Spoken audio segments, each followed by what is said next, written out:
अल्हम्दुलिल्लाह कफ़ा वसलामुन अला इबादिहिल्लज़ीना इस्तफ़ा अम्मा बाद। औज़ु बिल्लाहि मिनश शैतानिर रजीम। बिस्मिल्लाहिर रहमानिर रहीम। इन्नल्लाह यरफ़उ बिहाज़ल किताबि अक़वामन व यज़उ बिही आख़रीन। अज़ीज़ तरीन तालिबात, प्यारी बच्चियों, अस्सलाम वालेकुम वरहमतुल्लाहि वबरकातुहू। बहुत ज़्यादा खुशी हो रही है अल्हम्दुलिल्लाह आप लोगों से मिलकर, आप लोगों को देखकर, आपकी कोशिशों और काविशों को देखकर कि अल्लाह ताला ने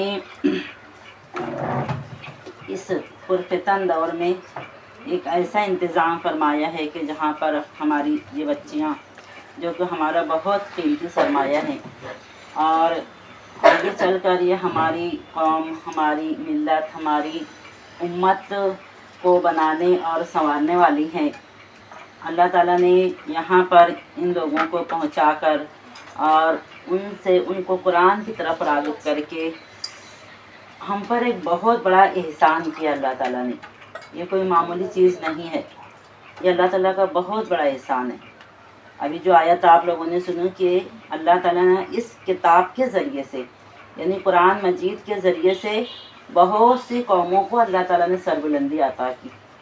अब तक की जो भी कौमें हुजूर अकरम सल्लल्लाहु अलैहि वसल्लम के दौर से तो है, उसके पहले भी जो भी अंबिया आए वो इसी किताब को, इसी किताब की तालीमात को किताबी शक्ल में लेकर आए हैं। तो जब से आदम अलैहिस्सलाम दुनिया में आए और जब से अंबिया अलैहिमुस्सलाम दुनिया में भेजे जाते रहे, ये कुरान की जो तालीमात हैं किसी न किसी किताब की शक्ल में किसी न किसी नबी के ज़रिए से हम तक पहुंचती रही हैं। और जिन कौमों ने इस किताब को, इस कुरान मजीद को, इसके कवानीन को, इसके अहकामात को मजबूती से थामा, उन्हें अल्लाह ताला ने बहुत ज़्यादा उरूज और बहुत ज़्यादा बुलंदियाँ भी अता फरमाई। लेकिन जिन लोगों ने इसे पसे पुश्त डाल दिया, जिन लोगों ने इसे बालाए ताक रख दिया, अपनी ज़िंदगी से निकाल दिया, अल्लाह ताला ने उन लोगों को ज़िल्लत के गड़ी में भी गिरा दिया। तो ये कोई मामूली किताब नहीं है। अल्लाह ताला ने इसके लिए बहुत सारे हुकूक हम पर रखे हैं। आप जानते होंगे कि कुरान मजीद के हम पर हुकूक क्या हैं। सबसे पहला हक़ तो क्या है? कुरान मजीद पर ईमान लाना। ईमान कैसे लाना? कि अल्लाह की किताब है, अल्लाह ताला ने अपने नबी सल्लल्लाहु अलैहि वसल्लम के ज़रिए से हम तक भेजी है, ताकि इसमें बयान की हुई बातों को हम पढ़ें, समझें, तिलावत करें और उसको दूसरों तक पहुँचाएँ। इस पर ईमान लाना कि ये मिन जानिबिल्लाह है, अल्लाह की तरफ से है और अल्लाह ताला के ज़रिए से ये अल्लाह का कलाम है जो हम तक पहुँचाए, ये ईमान लाना है उस पर। दूसरा इसका हक़ है इसको तजवीद और तरतील के साथ पढ़ना, जो कि यकीनन आप लोग पहले तजवीद से कुरान मजीद ज़रूर सीखती होंगी। बच्चों ने पढ़ा भी माशाअल्लाह, अच्छी तिलावत की। तो तजवीद और तरतील के साथ पढ़ना है ना, इसकी बहुत फजीलत है। और जब हम तजवीद और तरतील के साथ पढ़ते हैं तो आखिरत के दिन अल्लाह ताला इरशाद फरमाएंगे पढ़ने वाले से कि इकरा वरुका वरत्तिल कमा कुंता तुरत्तिल फी दुनिया फ़इन्ना मंज़िलुका इंदा आखिरिल आया। तो कि जब हम बहुत ठहर ठहर के अच्छे अंदाज में तजवीद के साथ, तरतील के साथ कुरान को पढ़ेंगे तो अल्लाह ताला पढ़ने वाले को क़यामत के दिन बोलेंगे कि तुम पढ़ते जाओ और चढ़ते जाओ, पढ़ते जाओ और चढ़ते जाओ। जहाँ जैसा कि तुम दुनिया में तजवीद तरतील के साथ पढ़ते थे वैसा पढ़ो और चढ़ते जाओ। तुम्हारी मंजिल जहाँ पर आखिरी आयत ख़त्म होगी वहाँ पर होगी। इतना ऊंचा मकाम हमको तजवीद और तरतील के साथ कुरान मजीद पढ़ने की वजह से मिलेगा। ये दूसरा हक़ है उसका। तजवीद और तरतील का मतलब होता है ठहर ठहर के पढ़ना। तजवीद का मतलब होता है उम्दगी के साथ, उसके तमाम कवायद की अदायगी के साथ पढ़ना तजवीद। और तरतील बोले तो ठहर ठहर के पढ़ना, एकदम जल्दी जल्दी नहीं पढ़ते चले जाना, कुछ अल्फाज समझ में आ रहे, कुछ अल्फाज नहीं समझ में आ रहे। इसमें कुरान मजीद का जो है एक ज़ेर ज़बर पेश से माना बदल जाती है ना। आप लोग अभी ग्रामर पढ़े होंगे तो आपको पता है कि ज़ेर आया तो कुछ अलग ही मीनिंग हो गया, ज़बर आया तो अलग ही हो गया, पेश आया तो उसके माने बदल गए। ला को ला पढ़ दिए तो एकदम उल्टा मीनिंग हो गए, है ना। ला को ला पढ़ दिए एकदम उलट मीनिंग हो गए। तो ऐसे बहुत फ़र्क पड़ जाता है मीनिंग में। ये तजवीद आप लोग माशाल्लाह पढ़ें। तीसरा हक़ है इसको समझना, है ना। जैसे कि आप लोग समझने की भी कोशिश कर रहे हैं, ग्रामर पढ़ रहे हैं और उसको कुरान मजीद को समझने की भी कोशिश कर रहे हैं, ट्रांसलेशन पढ़ रहे हैं। तो ये तीसरा حق ہے اس کا ہم پر، اس کو سمجھنا ضروری ہے۔ یہ ہماری بدقسمتی ہے کہ ہماری زبان نہیں ہے، ہم عجمی لوگ ہیں۔ عرب جو ہے، عربی زبان اتنی وسیع و بلیغ ہے۔ دیکھیے ایک جملہ، ایک لفظ ہم بولتے ہیں ضربہ، ہے نا، نصیبہ، اس نے مارا، اس ایک آدمی نے مارا، ہم صرف ضربہ بول رہے ہیں عربی میں، اردو میں اتنا لمبا اس کی میننگ ہم کو کرنا پڑتا ہے، تو ہم عجمی کہلاتے ہیں، ہم گونگے، مطلب عجم کا مطلب گونگے۔ عرب کی زبان اتنی فصیح بلیغ عربی کہ ہم اس کے سامنے گونگے کہلاتے ہیں، لوگ ہمیں عجمی کہتے ہیں، تو ہم کو وہ زبان سیکھنا ہے۔ اب یہ ہماری بدقسمتی ہے کہ وہ زبان میں، ہماری زبان میں کتاب نہیں نازل، لیکن اللہ تعالیٰ نے موجودہ جو قوم اس وقت میں موجود کی، ان کی زبان میں کتاب نازل فرمائی، تب ہم کو اس کو سیکھنا ہے، سمجھنا ہے، پڑھنا ہے۔ کیوں سیکھنا ہے، سمجھنا ہے، پڑھنا ہے؟ اگر ہمارے کوئی بہت قریبی رشتہ دار کی طرف سے خط ہمارے پاس آئے گا، ہم وہ زبان نہیں جانتے، وہ تو کتنا بے چین ہوں گے نا، اس کے پاس جائیں گے، اس کے پاس جائیں گے، ذرا سا ہمیں پڑھ کے سنا دو نا، کیا لکھا ہے ہمارے بہت قریبی رشتہ دار، ہماری بھائی نے، ہماری بہن نے، ہمارے بیٹے نے، ہماری ماں نے، ہے نا، کتنی بے چینی ہوگی۔ تو اللہ تعالیٰ تو ہم سے 70 ماؤں سے زیادہ محبت کرنے والے، اس نے ایک میسج ہم کو قرآن کی شکل میں دیا ہے، تو اس کو سیکھنے سمجھنے میں کتنی لگن، کتنی تڑپ ہونی چاہیے نا، کہ ہم کتنی جلدی اس کو سیکھیں۔ کیا فرمایا اللہ تعالیٰ نے، ہمارے رب نے، ہمارے پیدا کرنے والے نے، ہمارے خالق نے، مالک نے، مدبر نے، منتظم نے، ہمارے پورے انتظامات کرنے والے نے، ہم کو ہدایت دینے والے نے، اس میں ہمارے لیے کیا باتیں فرمائی، کتنی تڑپ ہونی چاہیے، اور ایک تڑپ کے ساتھ ہمیں دوڑ کر اس کی طرف آنا چاہیے، سمجھنا چاہیے۔ یہ تیسرا حق ہے قرآن مجید کو سمجھنا، اور چوتھا حق ہے اس پر عمل کرنا۔ دیکھیں قرآن مجید ہمارے پاس عمل کے لیے آیا ہے، صرف پڑھنے کے لیے نہیں، برکت حاصل کرنے کے لیے نہیں، ہے نا، حالانکہ اس کو پڑھنا، اس کے تلاوت میں بھی اجر ہے، اس کو سننے میں بھی اجر ہے نا، یہاں تک کہ نبی صلی اللہ علیہ وسلم نے یہ بھی ارشاد فرمایا کہ من قرأ حرفا من کتاب اللہ فلہ بہ حسنہ، جس نے کتاب اللہ سے ایک حرف بھی پڑھا اس کو 10 نیکیاں ملتی ہیں۔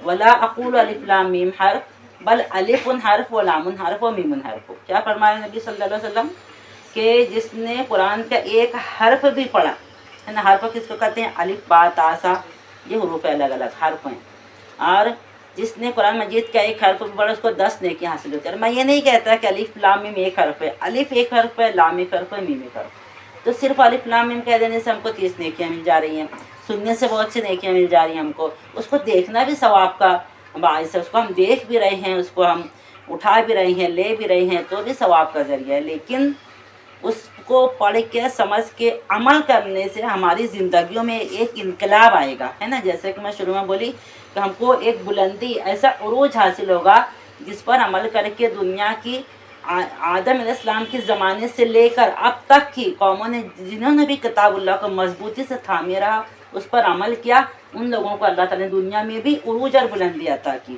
اور جن لوگوں نے اسے چھوڑ دیا اس کو اللہ تعالیٰ نے ذلت کے گڑھے میں ڈال دیا۔ تو یہ سمجھنا ہمارے لیے بہت ضروری، کیونکہ جب ہم سمجھیں گے تو عمل کریں گے۔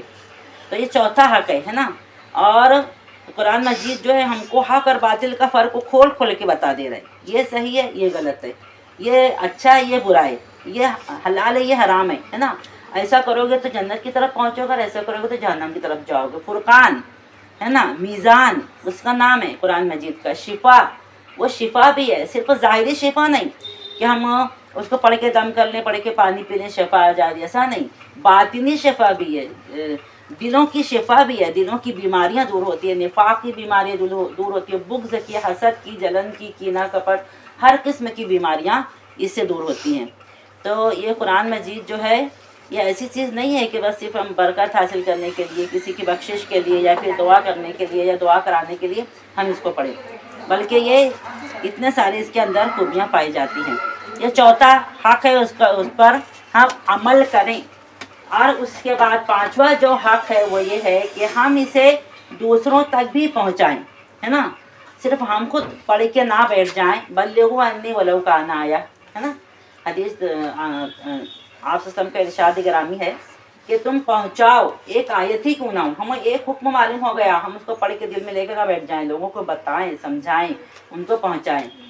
تو یہ قرآن مجید یہ حقوق ہیں، اگر ہم اس کے حقوق نہ ادا کریں گے تو یہ قرآن کا اللہ نہ کرے کہ قیامت کے دن ہمارے خلاف حجت بن کے کھڑا ہوگا۔ حضور اکرم صلی اللہ علیہ وسلم فرماتے ہیں القرآن حجت لک او علیک، یا تو تمہارے لیے جھگڑا کرے گا یا تو تمہارے خلاف جھگڑا کرے گا۔ ہمارے لیے کب جھگڑا کرے گا؟ جب ہم اس کے حقوق ادا کریں گے، तो क़यामत के दिन हमारे साथ साथ रहेगा, साथ साथ मरने से लेके ही शुरू हो जाएगा। मरने के वक्त भी वो हमारा साथ देगा, पता है, मरने के वक्त भी वो हमें जो है तो इसकी सख्ती से मौत की सख्ती से महफूज रखेगा, मरने के वक्त भी और मरने के बाद भी। कब्र के अंदर भी नूर बन जाएगा वो, कोई चीज़ कब्र में नहीं जाने वाली है। हमारे नेक अमाल और कुरान मजीद नूर बन जाएंगे। उसके बाद हश्र के मैदान में भी ये हमें जब कोई अल्लाह ताला के साए के सिवा कोई साया ना होगा, सूरज सर पर होगा, लोग अपने अपने अमाल के बकदर पसीने में डूबे हुए होंगे, उस वक्त ये कुरान मजीद हमको जो है अल्लाह ताला के साए में जगह दिलाने के लिए अल्लाह ताला से झगड़ा करेगा। हम इत्मीनान से अल्लाह ताला के साए में बैठे रहेंगे। फिर उसके बाद पुलिस रात पर भी हमारा साथी बनेगा और जन्नत में भी हमारा रफ़ीक रहेगा। बस शर्त है कि हम दुनिया में इसको सीने से लगा कर रखें, इसको थाम कर रखें, इसको समझ के पढ़ के इस पर अमल करने की कोशिश करें, है ना।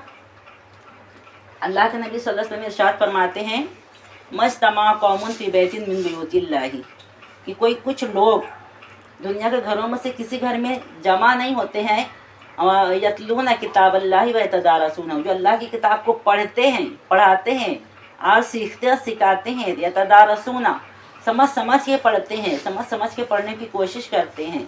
इल्ला गशियतहुमुर रहमा, अल्लाह की रहमत उनको ढांप लेती है। वहफ़्फ़तहुमुल मलाइका, फरिश्ते उसको घेर लेते हैं। वज़करहुमुल्लाहु फ़ीमान इंदा, सबसे अहम जुमला ये है कि अल्लाह ताला अपने मुक़र्रब तरीन फरिश्तों में उन बंदों का नाम बनाम जिक्र करते हैं। पता है, जब आप यहाँ पर बैठ के कुरान पढ़ते रहते हैं, वो घर, वो मदारिस, वो जगह जहाँ पर कुरान पढ़ाया जाता है, सिखाया जाता है, आसमान से ऐसे चमकते हुए नज़र आते हैं जैसे हमको तारे चमकते हुए नज़र आते हैं ज़मीन से।